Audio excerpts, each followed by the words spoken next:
Greetings, dear visitor, and welcome to my channel. I am Vampiranhador, merely a modest fan of all things comics, toys, games, movies, and series of all decades.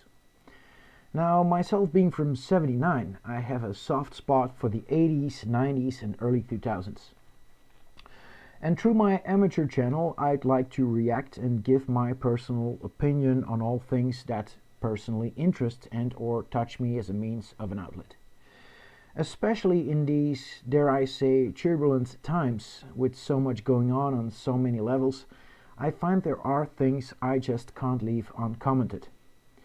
Now, while there's so much going on really so many levels, economically, environmentally, geopolitically, as well as in the entertainment industry, I'll mostly focus myself on all things entertainment related. So, all things comics, toys, games, movies, and series of all decades up until now. And a topic I wanted to cover first, a topic that prompted me to make this video, my first video, is the superhero fatigue phenomenon. Yes, superhero fatigue.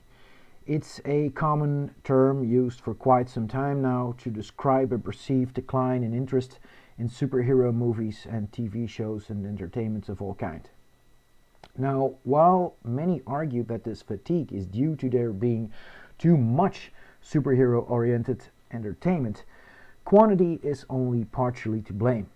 Most important causes are poor quality and the little to no diversity of the content that's being released, as well as the direction in which it's steered, being its use as a means of political messaging. Quality suffers greatly due to the uninspired, bland, and underdeveloped storytelling, character development, and hence diversity of the content. There's also complete neglect and total mismanagement of the source material and little to no direction. This even to such an extent that often the source material is warped beyond recognition and or completely diluted. And on top of that, it's used as means for political messaging.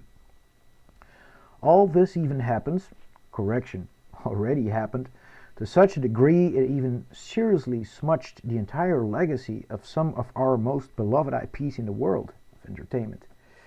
Take Star Wars, for instance. How can one screw up Star Wars? How did Phase 4 Marvel come to be? Well, just ask Disney. Will Indy be next? I really hope not, but I digress. Now, if there's one genre that's so incredibly versatile that it's able to generate so much content diversity, well, it's the superhero genre. The genre encapsulates so many subgenres. I'm talking action, adventure, fantasy, horror, sci-fi, mystery, thriller, drama, comedy, etc. Think of the direction superhero movies and or series can truly go in, explore, and experiment with. The possibilities are truly numerous, and when done well by the right people, people passionate about the source material and merely wanting to tell a good story, great things can come of it entertainment-wise. Entertainment with which one can even reach people whom aren't necessarily fond of the superhero genre, but are always up for some good action, adventure, fantasy, horror, sci-fi, mystery, thriller, drama, comedy, etc.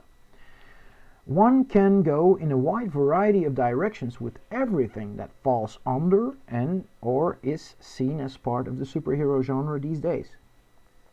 In a way, Disney knew about this, but their execution attempts were poor, rushed, and the overall result turned out to be extremely lacking and just plain disastrous. Letting quantity prevail over quality, combined with their total lack of a careful planned direction and their political agenda, inevitably caused the superhero fatigue to set in. They were just sailing blind, full course ahead, and hence inevitably on a Titanic-like collision course, with the iceberg being the understandable discontent of the fans and mainstream audiences alike. Especially seeing their ship being steered by a management with an activist agenda and activist directors with complete neglect and contempt to the source material. Using the oversupply of bland and watered-down entertainment as a means for political messaging first and entertainment second. The complete neglect and total mismanagement of the IPs, the lack of direction, the political agenda and messaging, their uninspired, bland, underdeveloped storytelling and character development, hence there being no true diversity. Well, that's what's truly to blame for the now existing superhero fatigue. Hey, perhaps Gunn paid attention in class. Let's hope so. Either way, I sure am curious as to see what he has in store for and with DC. Anyway, this was my personal opinion on the subject of superhero fatigue. What's yours? Let me know in the comments below. Like and subscribe, and thanks for sticking with me till the end. Take care, until next time.